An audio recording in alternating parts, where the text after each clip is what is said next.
I had an unfortunate situation where I found a picture of myself on my stepdad's phone, and he had put a picture that I had posted on Facebook through an app that made me and the friend that was in the picture as well look like we were completely naked. It's my world kind of shattered in that because I don't have a great relationship with my dad, and my stepdad has been in my life for, 10 plus years, and he's really been an answer to prayer for me in so many ways. So I'm just absolutely gutted and shattered, and I don't know. I don't know what a relationship with him would look like moving forward. I don't know if I want that. I don't know. I feel very heartbroken, very betrayed, very trapped, and very, very stuck. So I'd love any advice that you have. Jeez. How old are you? I'm 30. How old was this picture that you posted? It was about a year old, so I was very much an adult. Okay, so this wasn't kids, no. Jeez. Gosh. How'd you find this? So, he was picking me up from the airport. I'm originally from California, and my flight got in very, very late. It was delayed, and so he picked me up from the airport, and I heard a notification go off on his phone, and I asked him, I'm like, why? Who's messaging you at 1 a.m? What's going on? And so he told me he's got friends that he used to work with that are contracting over in the Middle East, and they send him motorcycle videos. Okay, no big deal. So we sat down for breakfast, dinner, whatever meal that was at 1 a.m.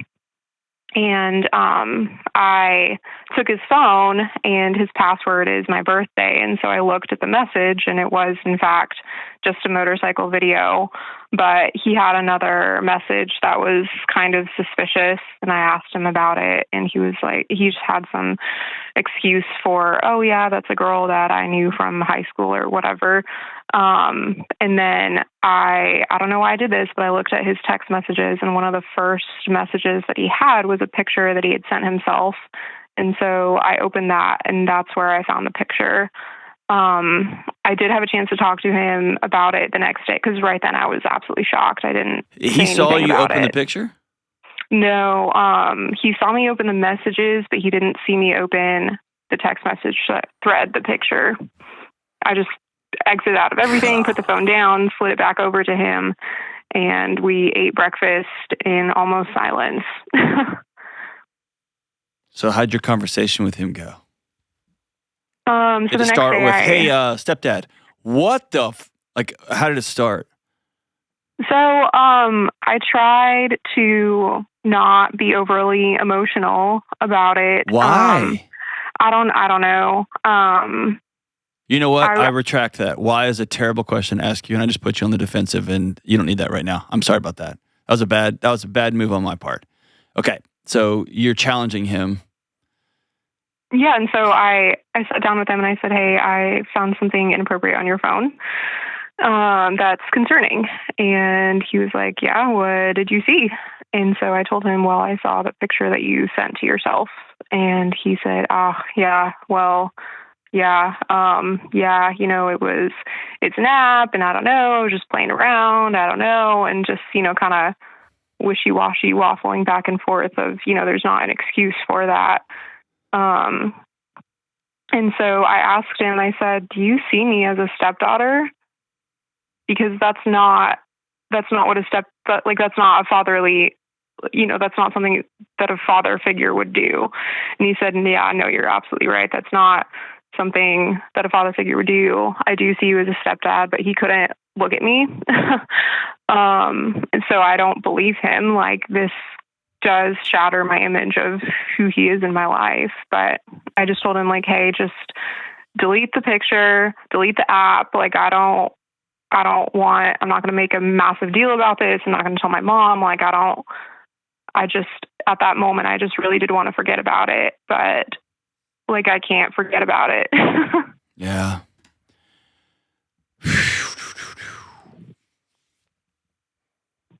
Man. So there's so many layers to this. Do you mind if I think about them out loud? Yeah, sure. Is that okay? So I'm going to go real big picture and then get pretty granular with your situation. So big picture, we're in a new era. Normally, to get a picture of a stepdaughter, and unfortunately I've seen this and been periphery to this and had some of these hard conversations, you'd have to physically sneak a photo of somebody. Open up their blinds, somehow get your phone in the bathroom while they're showering. Or like, you'd have to do a thing like that. That is a crime. Now, with these AI apps, you can take a benign picture and without committing a crime, have this as real as a real photo right there, right? Yep. It's a disturbing new world we've entered into. So that's big picture. Second picture is, maybe not in the legal sense, but I want you to feel, I want to connect that feeling you have in your guts and that feeling you have in your chest with that confusion in your mind, okay? It may not be a legal case, but I consider this assault. I consider this a sex crime. Okay? At the very least, it's so disgusting that every bit of unmooring you feel, especially for somebody that came in as a rescuer. Because here's what I just for the people listening, here's what I know to be true. And feel free to tell me, actually, you missed this one. Now you are wondering what other pictures he has of you. For how long has he been looking at photos of you and your friends? Did he take pictures of you before these apps were out? Does he fantasize about? I mean, it unmoors everything, right? Yep.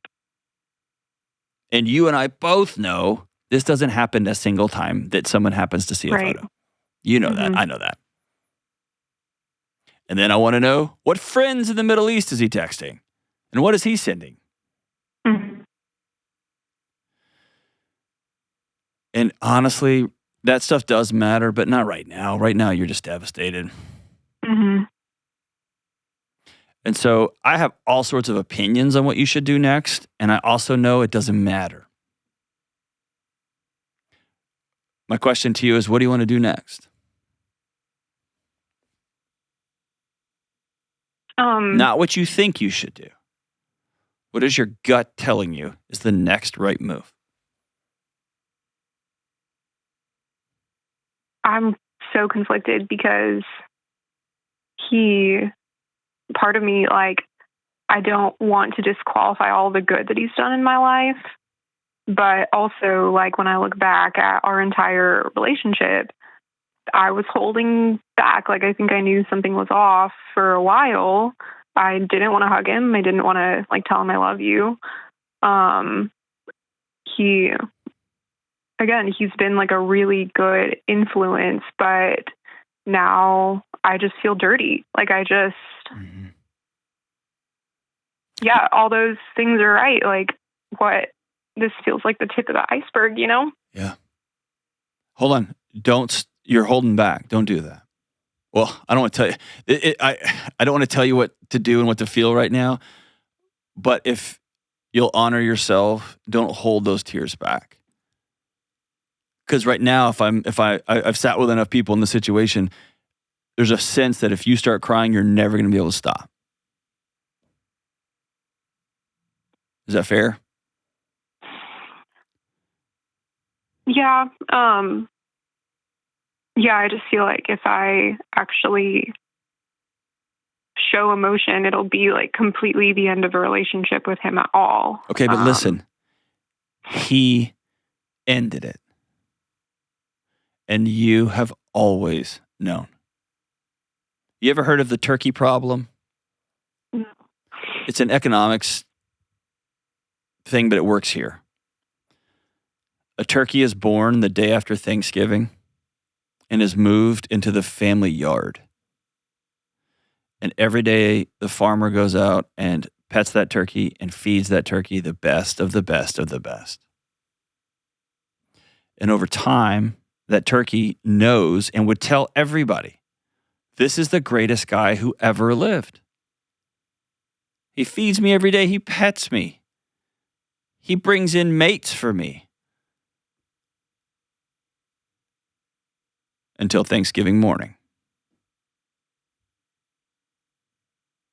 And so maybe you have been caged with a predator for a long time, and your instinct, your genetic line, and your just grit and determination. Because let's say before him, your life was rough too, right? Yeah. Yeah. You're very tough. And pretty gritty too, correct? Yeah. Like you get stuff done, you figure it out, right? Yeah. Okay.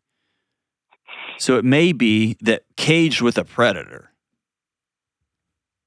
you've been able to extrapolate the good. Mm-hmm. And so I don't want you giving him credit for your survival and your hard work.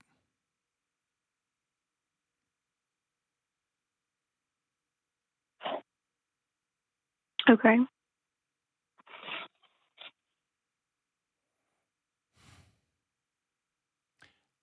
I want you to know he destroyed this relationship, not you.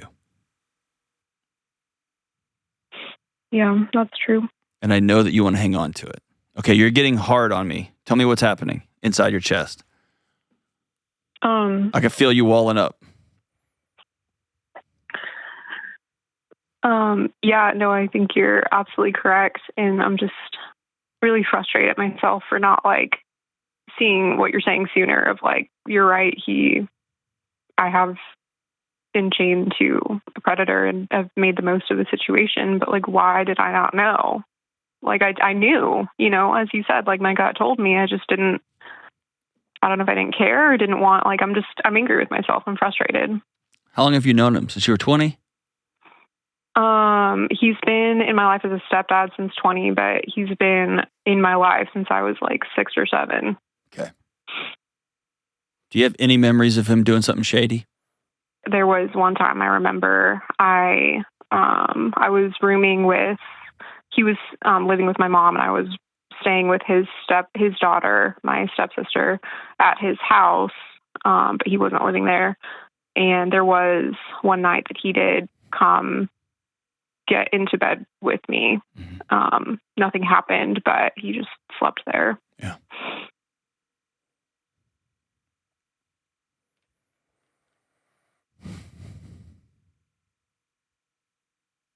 I'm sorry. You've been through enough, and you didn't deserve to have another man blow your life up, and I'm sorry. Me too. So can I draw a map for you about what I think might happen down the road here? Just so you're not, I'm using it part as teaching for the people listening, but also just for you. If you're not there already, you're going to become overwhelmed with rage for your mom.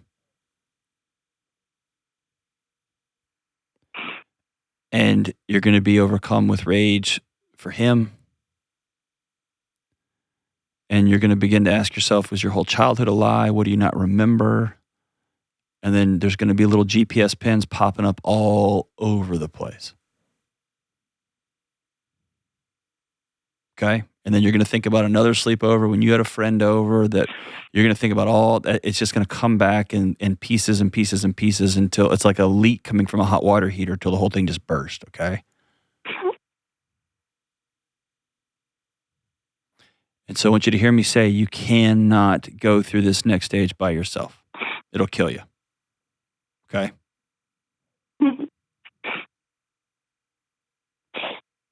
Yeah, I'm really scared about telling my mom because ever since they got together, she's been telling me, like, you don't deserve a man as good as him in your life. And she's always felt like she has to compete with me for him. And but you know until why? now, You know I why? thought she was crazy. She has been. Yeah, but now I'm seeing that, like, wow, she saw. I mean, yeah. She saw, but the ... is, did she know? Yeah, I don't know if she knew or not. I pray to God she had no idea, but I'm also not that naive. That's right. That's right. And so the domino here is you may have lost your mom too. Yeah. And if she knew she dragged her little daughter into a cage with a predator, shame on her. Shame on her.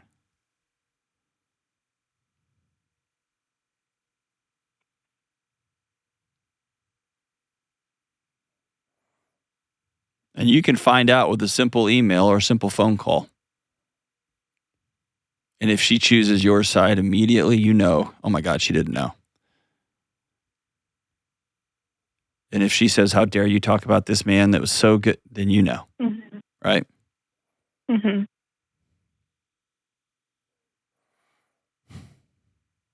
Yeah, I mean, I think I already know. I'm really not wanting to confirm that. Yeah. It feels like you're holding a dam up with two hands. I want you just to look to your left and your right and see that dam is already blown out. That water is rushing. What was is now over.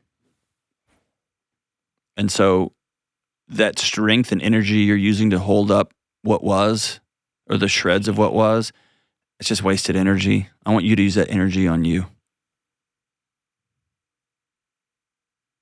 And that means you're going to have to find people to do holidays with. Mm-hmm. That means you're going to have to find people to celebrate with. That means you're going to have to go see a therapist for real. Probably a trauma-informed therapist in the Raleigh area. I mean, you're going to have to do some of those things that are very hard and very uncomfortable because, Renee, you deserve peace, and your body does not know what that feels like. Renee, call anytime.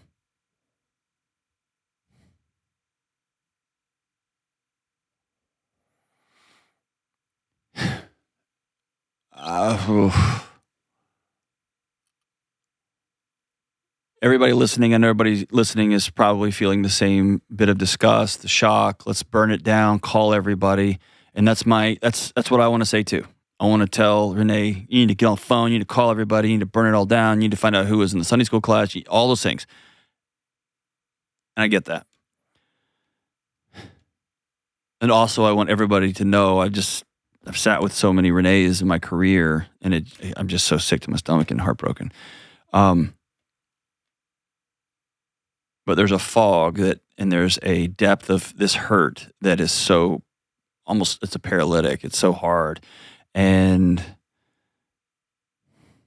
so the last thing she needs is some other man saying, here's what you got to do. That's not going to help. What she needs is somebody to sit by her and say, I'm not a predator, and I'll sit with you and I'll listen. And I want to encourage you to do the next right thing. I have a feeling that when the fog begins to clear and Renee goes from numb to feeling, that rage will emerge, and she'll enact justice across the board. But those will be her calls to make. But Renee, I'm really honored that you sat with me and let me sit with you.